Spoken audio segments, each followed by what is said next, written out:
Welcome, cricket fraternity. This is Brighton Muganzi, and I would love to welcome you from 2025, a year that has been full of achievements and a little bit of setbacks, but here we are. This is Biles of Uganda, and welcome to our very first episode of the 2026 show. I would love to tell you who we are. We are a show that is focused on discipline and talent in the game, growth and character, faith and legacy. Today we are going to talk about the 2026 calendar year of Cricket Uganda, our expectations and the road ahead of Uganda cricket. We know it's going to be a very busy year for Cricket Uganda, from the men national team to the Victoria Pearls to the under-19s and to the emerging side. With me again is David Wawire and Innocent Mwebazi, who will help us discuss about the events that are going to happen. Before we go anywhere regarding the 2026 programs and the calendar year, would love to know about the recap of 2025. It was full of so many events, so many tournaments, so many positives. We saw so many youngsters that came into the national team setup. So would love to hear from David Wawire and Innocent Mwebaze regarding the past year's events. What were the positives? What does Uganda need to work on? What did we do well? And where do we need to improve? Where are the loopholes? And what's coming up for 2026? Thank you. Yes, Brighton, it's good to be back this year. We saw a lot of cricket last year. Yeah, for our setting, there's been a lot of cricket. And both on and off the field, we've had our own parts to play. And I feel like Uganda cricket has done well. My overall comment would be like we've done well. Okay, we've done well, though we can do better. I'm looking at this in a perspective of on field and off field, both at home and internationally. At home, there was plenty of cricket in its own way, but I wish we could have more cricket. There was the National League, which usually spans the whole year, usually about 9 to 10 months of play, with its own shortcomings and positives you could pick. But then there's also the various leagues, right from development cricket to that is where the school cricket is, and others, the ladies cricket, ladies teams, both under 19 national team, and then the men's cricket, from under 19, the upcoming sides, and then the national team.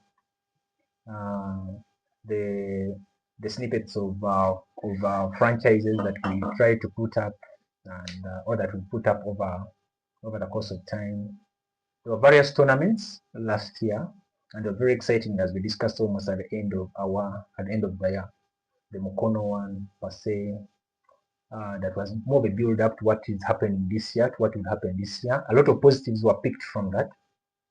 The national team, for me, performed.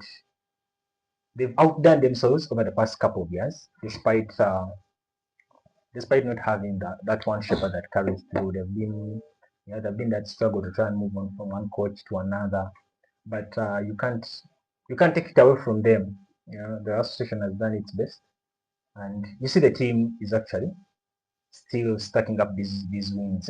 This sometimes, as you're working in a system and then it keeps breaking because of that, it could put some teams in a setback, but I feel like ours has handled it very well. So there's credit to the men in color, for actually trying to put their hand up every now and then to keep that flag afloat. For Uganda cricket, I feel like the biggest win for me last year was the acquisition of a new piece of land, which is to be the new home of cricket in Uganda. I feel like, first of all, I'm happy it's outside the CBD, and in a very fast growing area. Okay, very fast growing area. So I feel like, yes, it's good to have cricket spanning out. I also feel like whoever is leading this actually deserved more time. So congratulations to Miss Evelyn, the CEO of Uganda Cricket. I think they've done a tremendous job, the board as well, despite having a lot of things to deal with in our setting. But I feel like, yeah, both on and off the field, both on and off the field, it's it's not bad.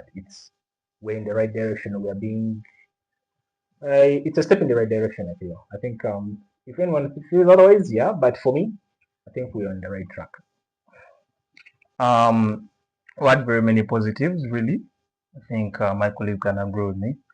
On the men's side, the Victoria Pals, well, the under 19s, and also another big positive is it is very nice to see all these other categories coming up. The fact that the national team now has an A side and an emerging side that are really practicing, which has brought back competition in the team, in the side. It's very nice to see young talents that had gone off the game getting back into the game, and yeah, it's a big up to that, and hopefully we shall see very many talents coming up. The positives, we hosted Victoria, sorry, the Pearl of Africa series, where we had very big teams, really. We had UAE, which is now participating in the World Cup currently. Well, they took our spot, but it's okay. And we pulled off mighty wins because we didn't have any loss in that tournament, which got us up the rankings. So yeah, we had very many other positives that were the Challenge League B in Hong Kong, where we're still topping up the table, which is a very big positive. So we come into the third round, which we're going to play, I think, late this year, as the top.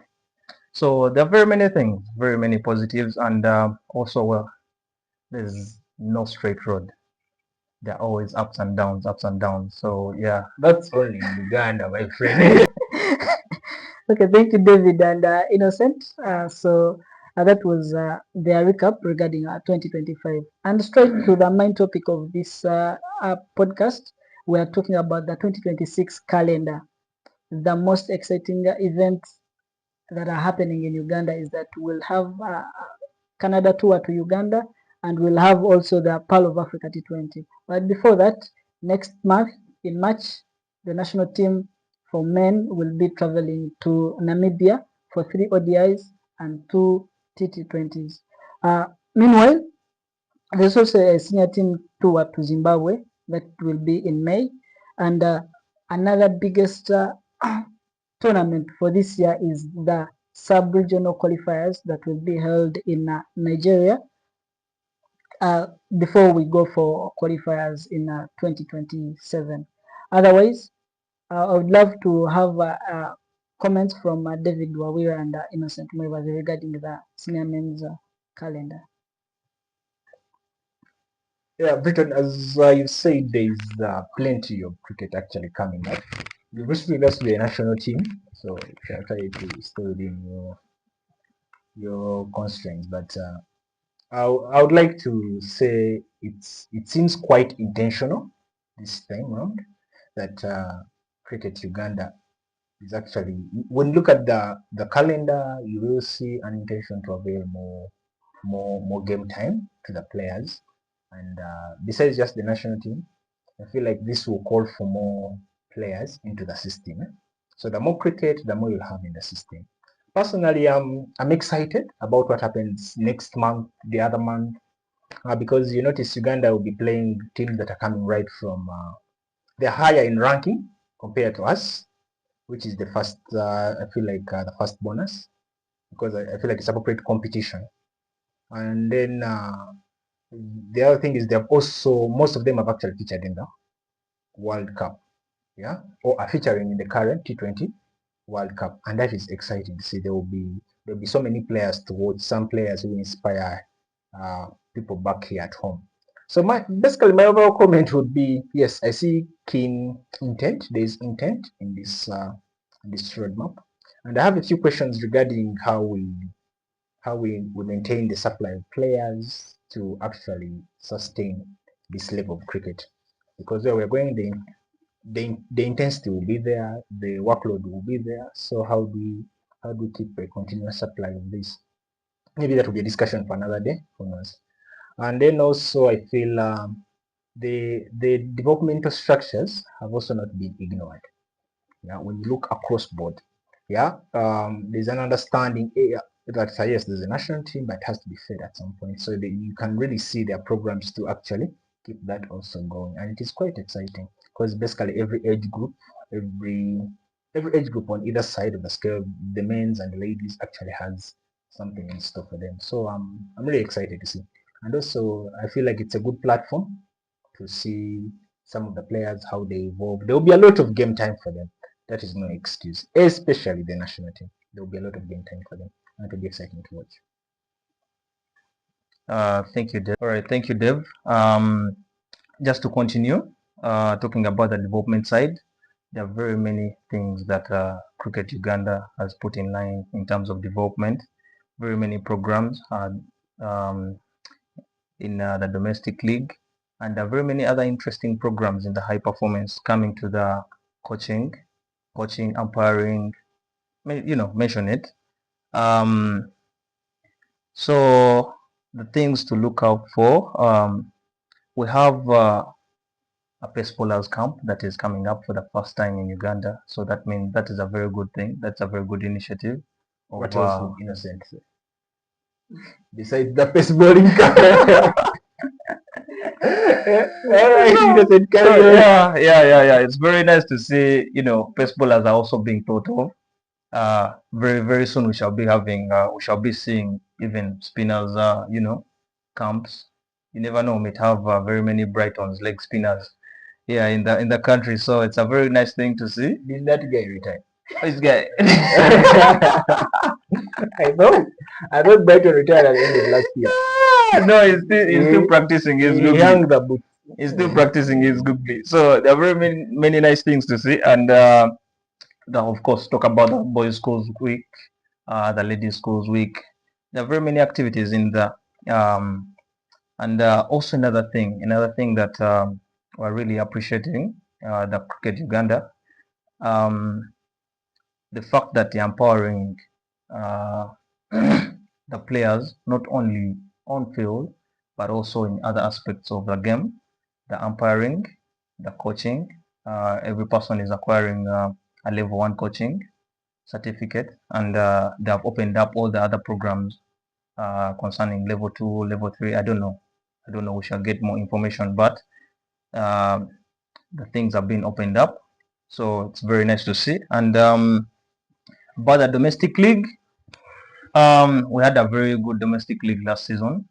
It was very competitive, really. We saw very new teams that stood up and put up, big performances. And hopefully, we are seeing very many teams that have registered this year.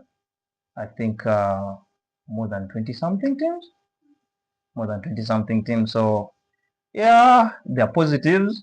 Of course, everything comes with a positive. About this year, I think. About the teams this year, sorry for interrupt, but about the teams this year, I'll reserve my comment for that particular part of this episode. The moderator may throw me out. So yeah, we see Cricket Uganda has very many things in plan. Really, we see very many tournaments, the domestic league tournaments. Well, leave the league. There's a T20. There are very many. There's bat ball. I saw Keshwala also came back. He has also, a tournament in there. There are very many. We are seeing leagues in Mukono. There's actually league. One ongoing. Exactly. Yeah, is it a Mukono league? Yeah, there's one ongoing, and it's called the Mukono something league. All teams, all teams are from within, isn't it? All teams are from within. Just when you think they are not overs in Uganda, they are overs in Mukono. Yeah. So there are very many things really. It's going to be a very packed year. So I think that's it. That's it for now. But Thank you, Dave and Innocent, for your recap. Again, talent has never been a problem to so many sports clubs and sports nations, but it has always been the inconsistency and the systems that have hindered the sport to grow and develop. Let's see what Uganda is looking forward this year, and I really want to thank Cricket Uganda about the development programs and the 2026 calendar that shows so many programs that are coming up to help test bowlers, youngsters, and everyone. Meanwhile, of recent, 2026 started with a fire in the Elite League tournament between uh, the ladies Elite League and also the men's Elite League. This we're going to discuss about it later on.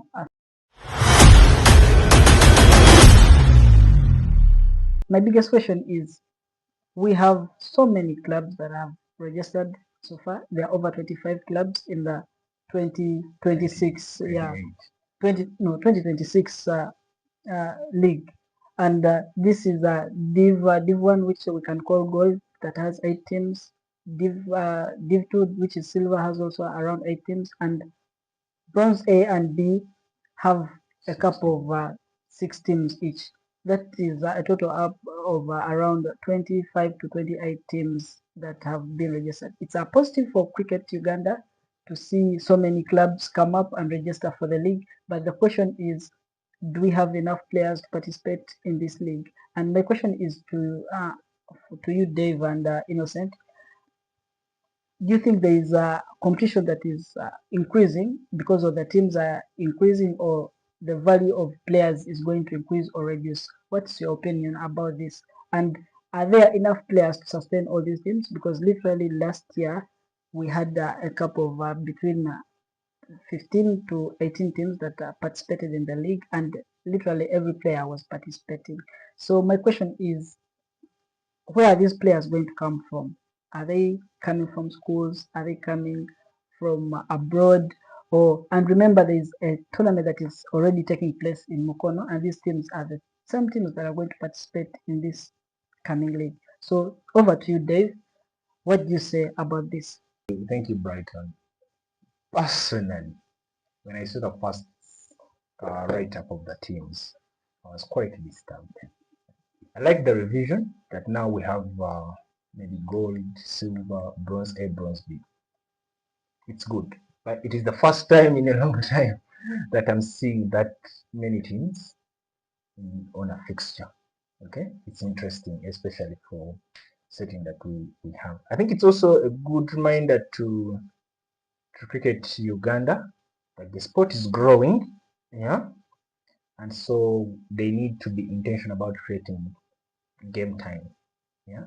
To one, I feel like their main priority should be on maintaining quality of the cricket being played. They should focus more on the quality of cricket that is going to be played in these tournaments, so that it is an appealing it's an appealing league for anyone out there.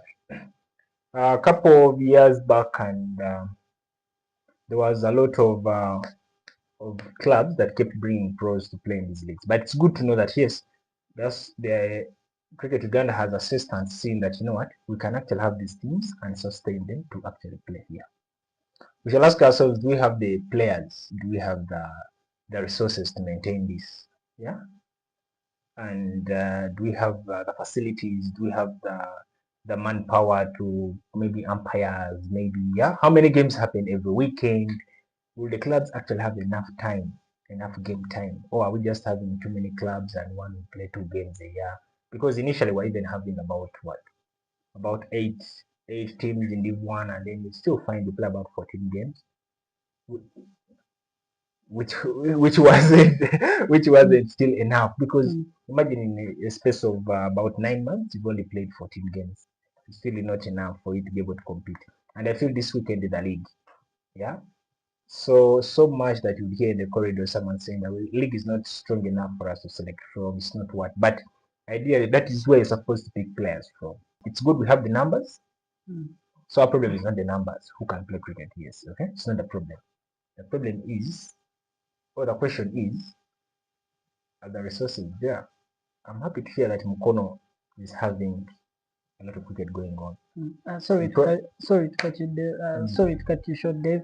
What do you mean when you're talking about resources? Basically, I feel like a club should first demonstrate the ability, one, to maintain the players, yeah, and facilitate those players. Then two, the access to a ground and training facilities should also be looked at, yeah. Because if you're looking at sustainability, we don't want a club in this year out next year. Yeah, we don't want that to happen. We would want some degree of continuity. We've seen clubs that have been around for a while now. For example, Ceylon has been around for a while. Yeah, it just changed, I think, from Charity, Ceylon, you get it? Tornadoes have been around for a while. Wanderers have been around for a while. Jack. So there is clubs that have been around. Yeah, I think of the ones I've mentioned, Ceylon is the youngest, but there are those Jacks, Tornadoes. You'd want a bit of continuity so that these become brands for the game. My biggest worry is if we can't actually sustain this. Yeah, if we can't actually sustain this, then it will eventually affect the quality of cricket that we have. And then these are the teams that are supposed to feed the national team. And when you look at the national team, it has so many engagements. Many of those players want to be around to partake in these tournaments. But I don't want us to focus on the national team and ignore their development system. But maybe Innocent can tell us what he thinks. Well, the questions on my mind are first, are the players enough in the country? Well, every person would say yes, they're there. But now the question is, the players that we are looking out for that are going to bring competition in the league, are they there in the country? Or we just have people who are going to come, with the beach seats, their sandals, it's a weekend plot, it's a Sunday, we have no work. Let's just go, like it's a gig, it's a plot to just go and play on Sunday, like you're away from home. Are those the kind of players that we're going to have? Or we're going to have people who are genuinely going to be, have a much bigger target ahead? So those are more about 10 teams that have added. That's all. So you're looking at over 100 new players. On the low end, but about on the low 150. end, yeah, About exactly. 150. So 100 and above new players, who are competitive. That's all. So if we are to go back to schools, of course, that development channel of schools. So you'll find, do we have the players there? Maybe, maybe not. Yeah. So that means, well, something to look into. Then another thing also to look into is, yes, we are excited about the league, but are the games enough to make this league reasonable? Yeah. 7 games, 4 games. Yeah. Teams are paying a participation fee of 2M, 2M, 1.8, 1.5, to only play 7 games, and of which you're not guaranteed that you're going to play all the 7 games. So, well, give or take. Does it benefit the association? Yes, it does. Does it benefit the clubs? Maybe, maybe not. Does it benefit the player development? I doubt, really, because if you're basing on the league to select players, and I'm a player, I have 6 games, for me to make my statement. Well, we're players, we know their ups and downs, So that means I can't justify my position very well in those few games. But the other advantage is there are very many other tournaments that are coming through. So I think the league will run up to May, end of May. So there will be other tournaments that are coming up in the. But we're looking forward to those comments to see, is it a give or take? Is it a good decision? Are the games enough? Are you the player we're looking out for? Or you're also looking at your neighbor, asking them if they are the player you're looking out for? So please comment, share, and we get through this. Yeah, Innocent, just to probably add to that, when you see it from that angle, it actually causes more people to come and think about this more critically. The numbers are there. Anyone would be happy with numbers, but our question is the quality of the numbers. Okay, yes, quality wouldn't be the problem, but can we improve the quality? Do we have the potential to improve the quality? the current crop can be our baseline, yes. But given the trajectory of Uganda cricket in the past 4-5 years, yeah, we need to keep improving even the homegrown talent. And this league per se, I think, is very dependent on clubs that are privately owned. Yeah, privately owned clubs. Maybe a few communities here and there that have also come up and maintained clubs, schools, organizations, and stuff. Questions would be about continuity. Yeah, you join a league and you're able to sustain. So I would probably hope maybe one day we'll have someone who tells us how these teams actually vetted for you to register the team in Uganda. Probably we shall come back with that, maybe an episode. And As you can see, there's a lot to be discussed about regarding the Cricket Uganda, regarding the league, and also regarding the players. Meanwhile, as we close this episode, I have a teaser question to our fans. If you were Uganda cricket today, what's the first thing you would fix in 2026? So feel free to share your ideas on our pages, on our YouTube channel, and on our TikTok channel. So feel free to share and follow us. We'll be coming back. It was nice having you here. Have a blessed day. Peace.